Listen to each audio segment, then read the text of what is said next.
তার মানে কি করে এটা করা হয়েছে। এখন আগে 511 ছিল, এখন আছে 358 সেকশন আছে।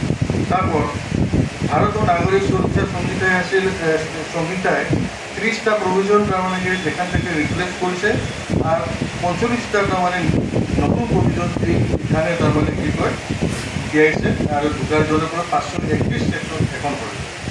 তারপর ভারতীয় স্বাস্থ্য অভিযানে 6টা তার মানে 6টা প্রভিশন ছিল, সেগুলোকে রিপ্লেস করেছে, আর বছর একটা তার মানে নতুন প্রভিশন অ্যাড করেছে। তখন তার মানে কি করে ভারতীয় স্বাস্থ্য অধিনিয়মে 170 সেকশন হইল।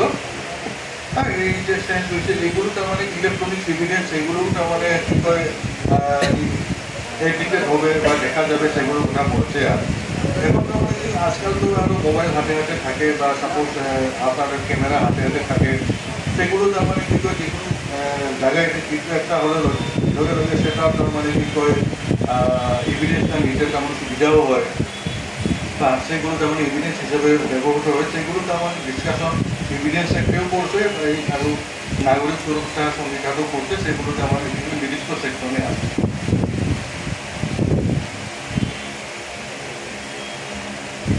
বাকিটো murder, abetment to preserve, causing grievous hurt, এগুলো যেগুলো আমার অফেন্সেস এগেনস্ট আমার বডি, সেগুলো তো যেরকম আইপিসিতে ছিল এখানেও আছে।